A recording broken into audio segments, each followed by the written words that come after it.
MarzGurl. I'm JoshKnightTheFirst. And welcome to episode 42 of MokkoriPlay, the only podcast dedicated solely to all things City Hunter. On today's podcast, we're going to cover episode 42 of City Hunter, titled Saiko's Little Sister is a Private Eye, Part 2, A Passionate Woman's Big Detective Story. Another carryover episode, a two-parter, the second part of a two-parter. But arguably, based off last week's episode, which we'll go ahead and recap here in just a moment, it actually feels like it deserved a second part. Right, this wasn't one that was like, hey, we've got two episodes back-to-back that felt like they could be their own separate things. This one was a carryover story that had its own arc that needed to be resolved. Exactly, and they do ramp up the stakes quite a bit here, leading up to the end of the episode, which is how you expect any episode to go, but I actually felt like, oh damn, somebody's actually in trouble this week. There's stakes this week, for sure. They have stakes. Oh man, I really want a steak. When was the last time we had a good steak? I tried to make one, but I made it a little bit too done. I wish it was just a hair more pink. See, it's the Texas in me. I have a hard time with well-done steaks. I prefer them. You prefer them? I prefer them. That's the Texan in me. I prefer them to be medium Because I thought rare. you were saying I perform, like I perform, but you were saying it very badly. I prefer them. I prefer them. I prefer them. See, what happened was Saiko's little sister. Oh, you want me to do the Okay, so to recap what happened, well, howdy, y'all. Welcome to City Hunter. Last week we found out Saiko had a little sister. You pronounced the T too well. Last week in City Hunter.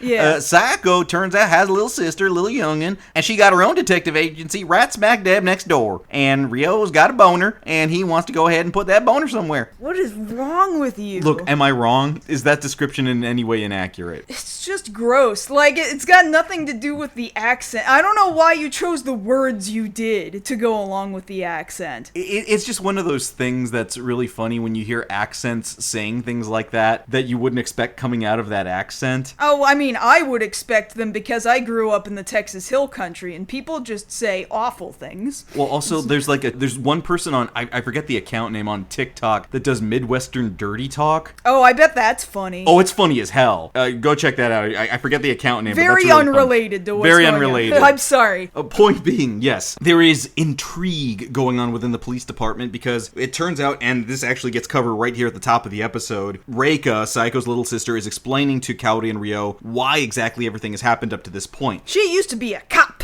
Yeah, she used to be a cop, and she was partnered with a guy named Tomohiro.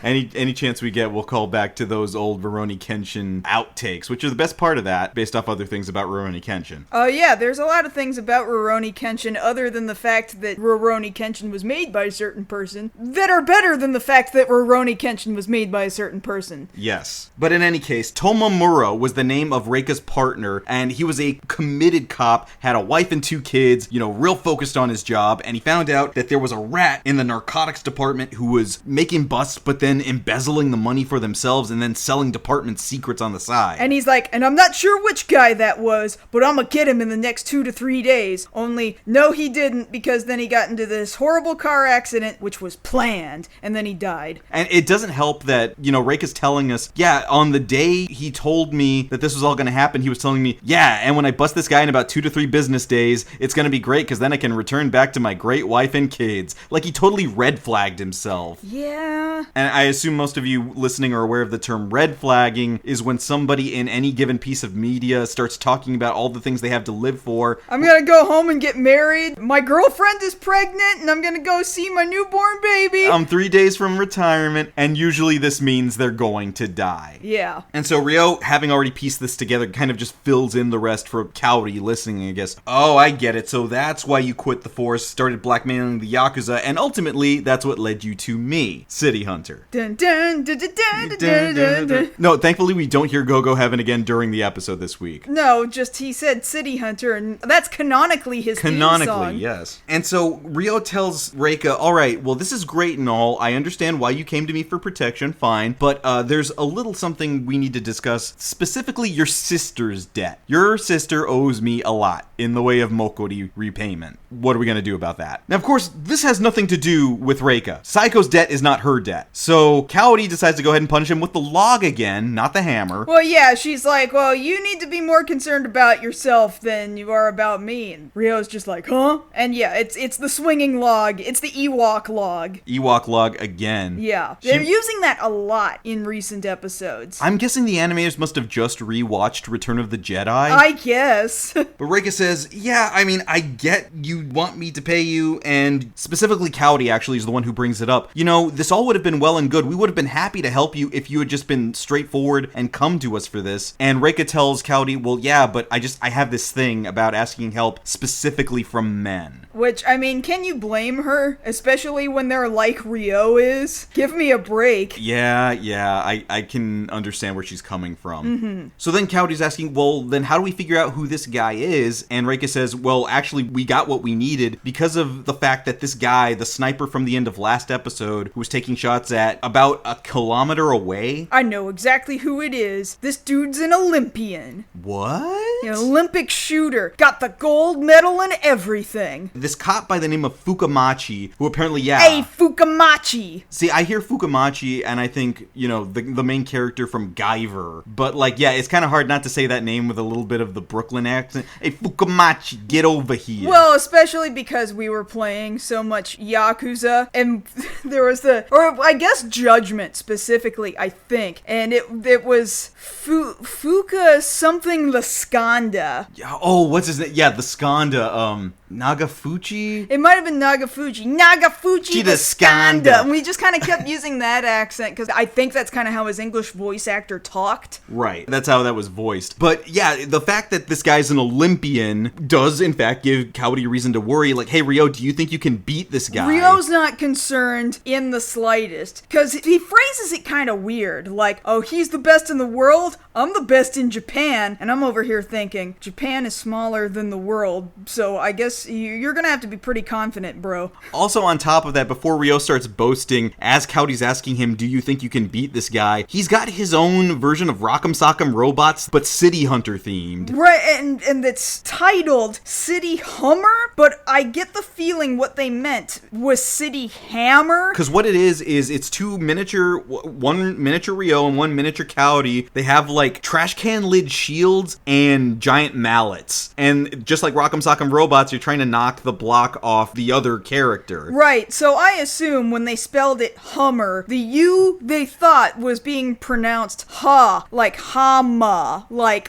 just Japanese vowels. They act totally different from English vowels. Yeah, Japanese vowels and romanization. Yeah, so it's real easy to see they probably meant hammer. I think they meant hammer and not Hummer, but City Hummer is also pretty good. I'm gonna buy myself a Hummer and call it the City Hummer. An H3. Yeah. I've told you those stories. My dad for years always talked about how badly he wanted a Hummer. Get your dad the City Hummer. The City Hummer. I want a Hummer, H3. Like, he would always say it like that, H3. Like, he's quoting the commercial or something that would come on. I do not remember commercials for the H3 at all. Well, yeah, because this is telling of our old area, specifically Ken Batchelor Cadillac back in San Antonio. God. That was the guy. Like, he would be like, I want a Hummer, H3 from Ken Batchelor. And it's like, Dad, I get it. I know you've seen the commercial. They have terrible gas mileage. You don't actually want this car. I saw your old driveway. I'm not sure it could fit the H3. Are you kidding me? No.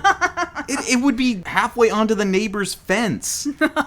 No way that would have fit. City Hummer. Now, as Ryo is boasting about his ability to be #1 in Japan, Nipponichi, turns out our sniper, Fukamachi, is doing it again and setting up 1 kilometer away from Ryo's apartment right now. Right now. He's on top of a building. He's looking into the window, and I think he thinks he sees Reika? Yeah, he sees Reika through the window, and he's got his shot lined up. He's got his sniper scope ready to go. But he only sees the back of her head. So just before he takes a shot at her, suddenly Reika turns around and it's not Reika, it's Ryo wearing a really terrible wig that doesn't even fit his head. Yeah, this like Party City AliExpress wig. Surprise, bitch. And then pulls his sniper rifle, because remember, he's got one of those. Hey, which one of us is gonna hit? I think it's gonna be me. No, it's gonna be me. And it's like, no, it's gonna be me. Drop the gun. No, you drop the gun. Wait a minute. I'm a kilometer away. How can I hear you? Surprise, Cowrie's here and she's got a walkie-talkie. And she's so smug on her face. face. Like, she looks like a standee at the store. She looks like the sound coming out of her mouth is hee. Yeah. And so she has snuck up onto this roof because Fukamachi was so focused on trying to kill Reika like a kilometer away that he didn't at all hear that both Reika and Kaori are on the roof behind him. This guy sucks. On the roof behind him with a walkie-talkie. Yeah, so for being an Olympian, he's not a very good sweeper. No, well, this guy's not a sweeper. He's just a cop. He's not a very good assassin. I mean, I imagine he's done some other assassinations, but this is a completely different ball game, specifically going up against Ryo. Ryo straight up calls him an amateur. So if he thinks Olympians are amateurs, like, imagine how Ryo would clean up in the Olympics. And, like, he's not gonna ever become an Olympian. It will never happen, but he would clean up at the Olympics. Oh, absolutely. He could bring home the gold for Japan if he so chose. And no one would ever beat him. He would be gold medalist, Japan #1 for life. So Fukamachi's over here like, wait a minute, how the hell did you find me? I specifically chose this spot because it was the best option for me to shoot. And Ryo's like, why do you think I chose this building? Because I knew exactly where people would try to murder from. Like, that's 3D chess right there. That's 5th dimension chess.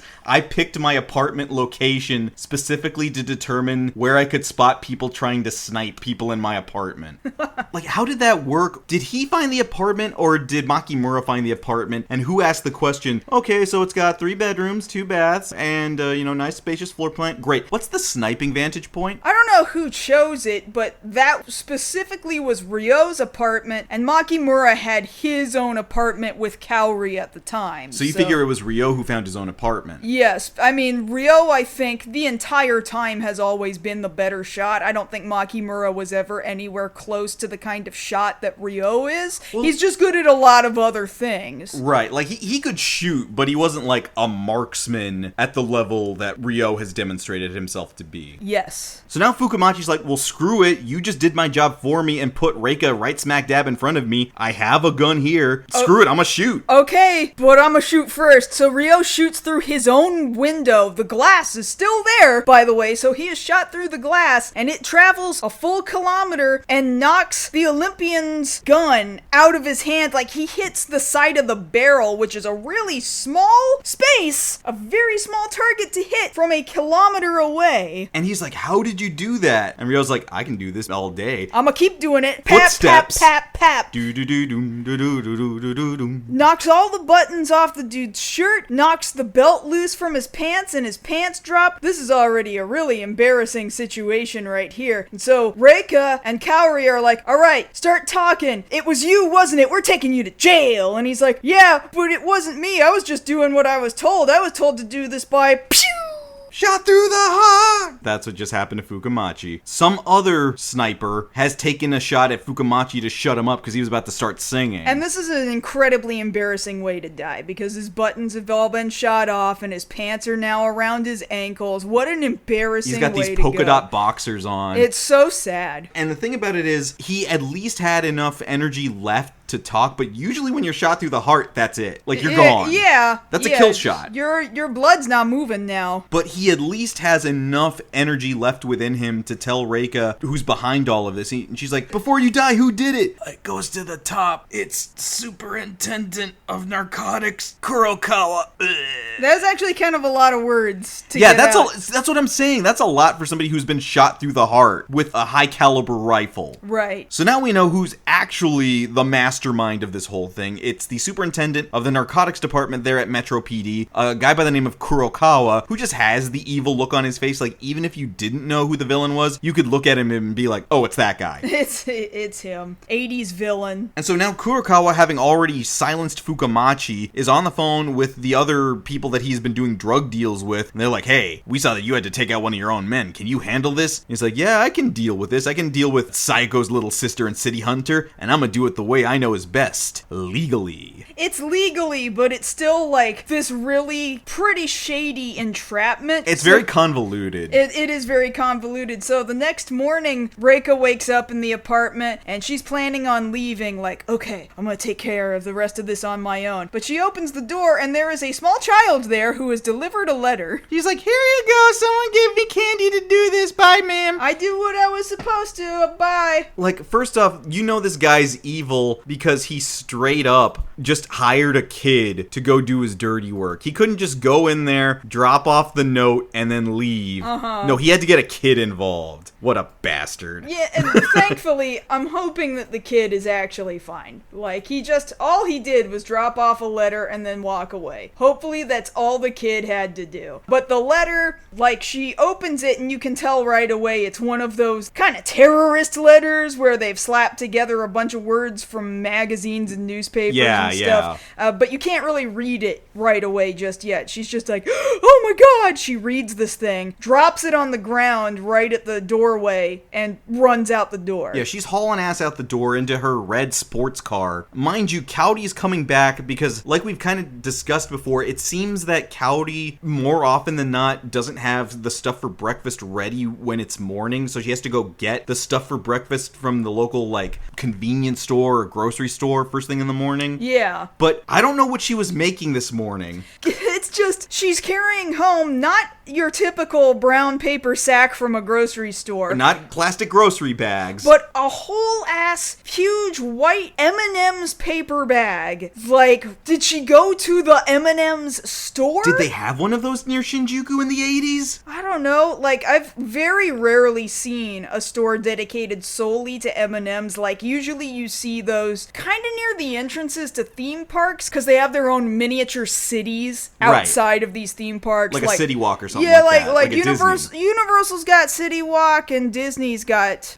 Downtown Disney. Downtown Disney, that's what I meant. Yeah, like, I don't know if they've got an M&M store. They got like a Godiva or whatever. Somewhere an M&M store exists. And I don't know how long M&M stores have existed, but it looks a whole lot like Cowrie just went to the M&M store. And I'm over here trying to figure out, okay, if I have to logically think this thing through, and that's why we have this podcast to do that, what was she making for breakfast? Is she just going to feed Rio M&Ms? She's gonna put M&Ms into pancakes. That would be awesome, though. Yeah, that's what I'm telling you. Because, like, I've done, like, chocolate chip pancakes are good, but you could totally do the same thing with M&Ms. Well, because I was gonna say, they used to do it, but they don't do it anymore. Remember when they used to put M&Ms in the McFlurry? Oh, yeah, but they did it with the minis, though. Yeah. And they didn't introduce the minis till the 90s. Late 90s, yeah. Like, okay, sidebar. Did you do that thing that for no reason whatsoever, after you finished a tube of M&M's minis, you kept the bottle for something? Oh, yeah. I tried to collect them as if there was a reason to do that. There was no reason to do it. I had a miniature suitcase. It wasn't really a suitcase. It was like a toy for children. There's just this plastic red miniature suitcase, and I filled it up until I couldn't fill it anymore with M&M Minis tubes. And my mom was like, why are you doing that? And it did finally get to a point where I was like, I don't know. But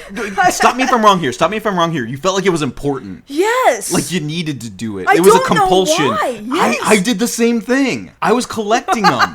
I don't know why I did it. No, because see, my dumb ass was like, all right, what I'm going to do is, these are like the little tubes that are on Batman's belt in like 60s Batman, like Adam West 66 Batman. And I'm like, I'm eventually going to put these on a belt and I'm going to hold stuff in them. I don't know, for crime fighting. Maybe I just because I'm a child. Maybe I just thought the concept of the minis tubes was really, really cool. I don't know, because I'd never seen a candy packaging like it before. No, yeah, like the closest you got were like push pops, but you couldn't do anything with a push pop case. No, you had to throw those away. You gotta throw that away, but you could hold marbles. I didn't ever put anything in those tubes. No, see, I tested it out because I was trying to be Batman. You could hold marbles, you could hold like maybe 2 AA batteries. You could hold a decent amount of spit wads. What? Why would you do that? Okay, like in 4th grade, I was a spit wad arms dealer. What? Why? You can't give somebody your spit wads. No. See, what I did was, this is what made me an arms. What I got was the 60-pack of Crayola crayons. I dumped out all the crayons, and then I filled up the box with just the wads of paper, not chewed, of course, just the little wads of paper, and then I sold them off for $1 People by the can box. Make their own wads of paper. Yeah, but anybody would be willing to pay for somebody else to do the thing so they don't have to do it. That's why I was an arms dealer for like a week. Oh my god. And then the teacher got really mad at us when she found out that's what we were doing. Now I gotta look this up. Hold on. Yeah, because I wasn't using an M&M's mini tube. I was just using a Crayola box. 1996, so it was almost 10 years later that M&M Minis were introduced. Now, if they had those tubes in 94, 95 when I was there, I absolutely would have used those. Those would have been easy to store spitwads in. Okay, I just need you to understand, you told this entire story about carrying pre-spitwads to class, and it had nothing to do with M&M Minis, but you said you could store them in M&M Minis containers. It's not like I didn't try to start the business again later. I did try. It wasn't as lucrative once you got to middle school. Okay. So anyway, Ryo comes downstairs after waking up, and this is something we kind of talked about a week or two back, about the kind of decor that Ryo has in his apartment, because we noted he was kicking his feet up before on 2 car tires. Really big car tires. Instead of an ottoman. And now I'm only noticing here when he's getting up to go downstairs into the living room that he's got 2 giant-ass speakers in the living room up on tires. Like monster truck tires almost. Like, this is a dude's decision about decorating a room, for sure. Like, I imagine he had to have had an argument with Cowdy about that. Like, Ryo, how come you can't just put these on the ground? Why do you have them on tires? How'd you even get the tires? And Ryo's probably just like, they were on sale. I got help from Umibozu. I don't know. Like, I specifically remember my parents had set up 4 really large PV speakers around the living room of our house in, like, each corner. My mom would have never allowed for it to be propped up by tires, because they started black. Okay, just like Ryo's speakers, they started black. And for whatever reason, my mom decided, I want them to look nicer. I am going to reupholster the speakers, and she put some kind of a beige fabric over the front of all 4 of them. That is such a mom decision. It's such a mom decision. So I'm just saying my mom went in the total opposite direction that Ryo did, where Ryo chose big-ass manly car tires to prop up these black speakers. My mom went, that's ugly. I'm going to make these very large PV speakers look nice in the room. Did she upholster it herself, or did she go to somebody? No, she did it herself. Oh my god. No, my mom was really good at upholstery. She had previously worked as, like, a picture framer professionally. My mom used to be a landscaper. My mom was, like, really specifically about, I need things to look nice. If they don't look nice, I will freak the fuck out. That was my mom. I do remember that being a thing about your mom. Yeah. But so Cowdy comes home, walks past the giant speakers on tires, and tells Ryo, oh no, Reika just took off in a hurry. And Ryo sees the note on the ground and is like, oh, this must be why. And now we see what's in the note. It's Kurokawa telling Reika, we've got Tomomura's 2 kids. You better come out to Harumi Wharf number 4, the warehouse there. Meet us there today. And so Reika, obviously not wanting the kids to get into any sort of trouble, heads straight there. Of course, that was a lie. There's no kids down there. Well, yeah, because Ryo and Cowdy show up to be like, hey, you know this is a trap, right? And she just didn't even want to risk it, so she's down there. Like, they drove, we're gonna say approximately half an hour from Shinjuku to get down to this wharf that's on Tokyo Bay. And Ryo's just kind of looking around the room like, hey, what's in this box? Punches a box open. And this white powder starts falling out of the box. Dope.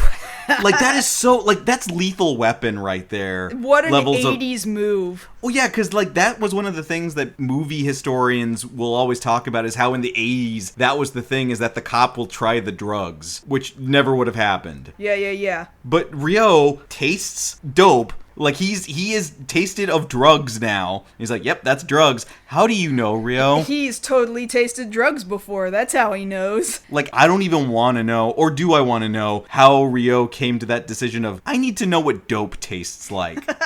You know, just once, see what it's like. Maybe somebody made him once, and now he just happens to have that knowledge. Either way, this was entrapment. Well, yeah, because it's a bust. Here he is talking about, I'm gonna do this legally.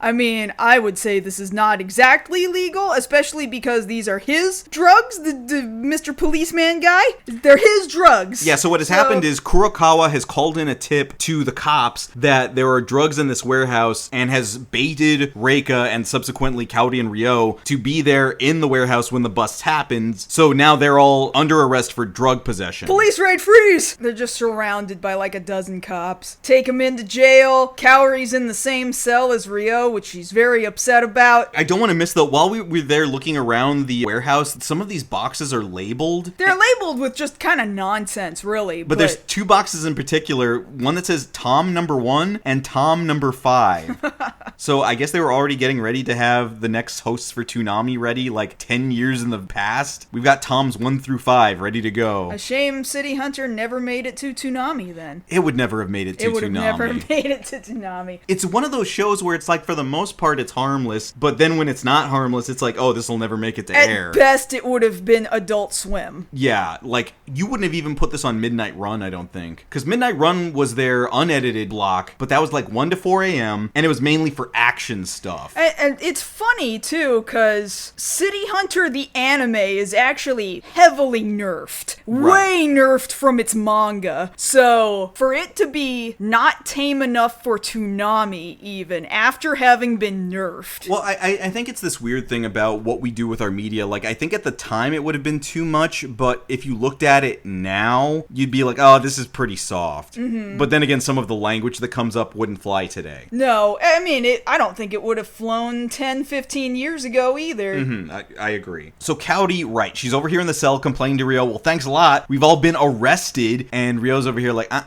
all according to Keikaku. She's like, what are you talking about? Well, this is a narcotics case. That guy Kurokawa is the superintendent of narcotics. He's gonna have to expose himself and his whole plan if he's gonna make this work. So the good news is that Reika's already on her way, like they're taking her down to his office right now. Well, they're taking her to the interrogation room. Right, to go and be interrogated by him. Right. And she just happens to run into Sayako along the way, like, by the way, Sayako, I'm going down to Kurokawa right now to talk to Kurokawa, the head of narcotics. Wink, wink. And for 2 seconds there, it sounds like Sayako almost believed the drug charge. Because she speaks first like, you're being arrested for smuggling? What? Oh, it's cool. So did Ryo and Kaori. They were both arrested too. Oh, well then this can't be right. At least Sayako had enough wherewithal to be like, oh, if Kaori and Ryo are involved, then I have to trust you guys. It's sad that she didn't trust her own sister, though. But I mean, that's siblings. Like sometimes... I will take your word for it because I'm an only child. I will say that out of the two of us having a sister, like sometimes you believe it up until you get the next piece of information, then it's like, oh yeah, it couldn't be that. Yeah, I'm with you.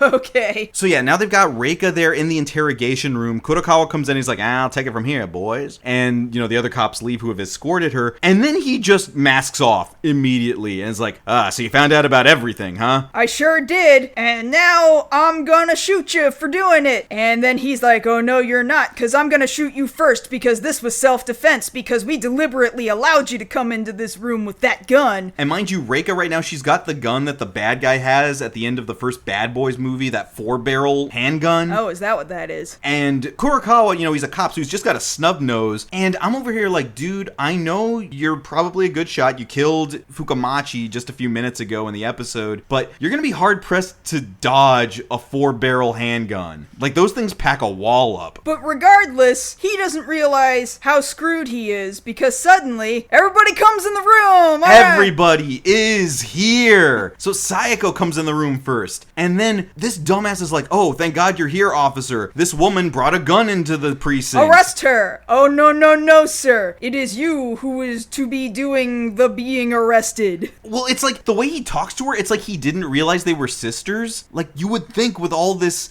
back alley deals and drug hiding and the framing, same last name. Yeah, you think you would have done that much due diligence of, these names match. And they look similar. And then it's like, all right, it's bad enough that Sayako has come in, so now he's got to try and justify self-defense. Mind you, nobody's been shot yet. Like, usually in cases like this, you want to make sure to get your shots off first, fake the other shot, and then you can lie about self-defense. But that hasn't even happened yet. Doesn't matter. Ryo comes in, which, by the way, he very easily freed himself and Kaori from prison and then threw the prison guards into the prison. Anyway, he shows up and is like, hey, by the way, we bugged the room room with a very tiny microphone. Surprise! Everybody in the whole building heard it. In fact, lots of people have probably heard it by now. I'm pretty sure this is being broadcast outside of this building. So, what are you gonna do now, huh? Yeah, because Cowdy is on the other end with the receiver plugged into the loudspeaker for the whole ass precinct. And now everybody has heard him admit to everything, because this dumbass didn't even try to hide that he did it. He just immediately, as the door closed, how did you find out about my narcotic smuggling plan and me killing your partner? Like,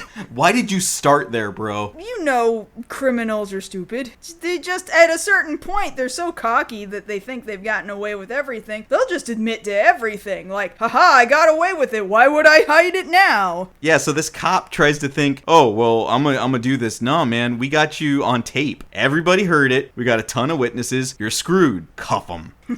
So Sayako gives Reika the cuffs and he's arrested, and then you immediately see, like, the next day, every paper's running with the story. Well, good. And the dude who had died in that car accident that everybody was like, oh, he must not have been a very good cop at all. They've now cleared his name. His name is fine, and his family, his widow and his 2 children, they are receiving officially the pension that he very much deserved. Yeah, so they're actually financially covered now. Reika does not have to keep stealing from the Yakuza, because she's found her man, and the cops have already taken care of their end. So great, everything is covered, although Ryo is still like, look, Sayako, Reika, I've been working for you guys for free for a very, very long time. Also, Sayako, you paid me ahead of time, or told me you were going to pay me ahead of time, to watch out for Reika. So surprise, this entire 2-parter has actually been like a psyop from oh god, from Sayako saying, hey, Reika's in some deep shit. Ryo, will you please watch out for her? And Reika's only just now finding out right here at the end of the episode. So even last week when he said he was just finding out about Reika, it's not that he needed to go next door. Sayako had already told him everything. Whoops. And so now they're arguing back and forth between the two of them of like, well, what are you gonna do about it? What are you gonna do about it? And Ryo's like, look, I don't care who does something about it, just somebody do something about it. I'm right here. And they're like, you want to do something about it? Yeah, I want to do something about it. And they both punch him in the face, while Kaori just kind of looks on like, heh. Well, yeah, she tells him as he's being punched out, I told you your Mokkori would be your downfall. And it's this great still shot as we hear Get Wild of Ryo flying through the air with this goofy ass face. Yeah, very cartoony looking face. It's not very often that you end an episode on a really cartoony looking drawing. Yeah, like they've both like perfectly, Reika and Sayako have perfectly like one punched him, one from the left side, one from the right side, and Ryo's face looks like it was drawn in Home Movies, that old series on Adult Swim. Yeah. And that's our episode. We got that wrapped up in a nice little bow. Yeah, alright. So, all the bad cops got put away. And unfortunately, one good... ACAB in 1987 in Japan. There's a lot of episodes of City Hunter where that happens. I mean, he works with the cops a lot, but he sure does have to, like, put up with a lot of the cops' bullshit. Including Sayako, if I'm to be honest. Well, more so, definitely by the time we get to City Hunter 3. Oh, she's insufferable by City Hunter 3. I'm just gonna be real, guys. Like, she's already kind of like, haha, Ryo gets what he deserves half the time, but by the time you get to City Hunter 3, you're just like, God, like, leave him alone. Also, stop coming in after he's already done all the work and deciding, yes, I think I will do all of the cleanup detail and just take all of the credit for having done all of this. Well, to me, it's more than that. It's the fact that he never gets paid financially. Like, I could... That too. Like, I'm on the side of everybody else that it's funny when he gets punished for trying to get Mokkori, but, like, he and Kaori need to eat. They need to keep the roof over their heads. I understand why Sayako doesn't pay him monetarily, because she's technically not supposed to be working with him. She's a cop. So, if she pays him, where does the money come from? Her own pocket? It would have to be her own pocket. She couldn't pay from I've never police money. Yeah, you're right, actually. But it's not like I disagree. He's doing all this work for free. Yeah, basically. And free don't put bullets in the guns that he uses. Right. Or helps him afford this fleet of Mini Coopers that he has. Or was no Mini Cooper today. I know. I think there's one next week. Oh, maybe. Yeah, next week. So we're dealing with a case of a lot of perverts and an unfortunate woman who keeps having men trying to look up her shirt or look down her shirt. I forget what they're trying to get her shirt off. And there's a plot reason, but it's very unfortunate. This is a City Hunter episode. If there ever was one. We'll talk more about that when we get to it. So I guess come back next time when we cover the 43rd episode of the TV series, Utako's cookie anniversary, moles on her chest, and a love poem. And if you want to catch us outside this podcast, you can always find us both over on Twitter. I'm at JoshKnightFirst. And I'm at MarzGurl. Thank you all so much for listening to our 42nd episode of MokkoriPlay. And if you don't come back next episode, I'm gonna make Josh blue in the face. That doesn't sound good for me.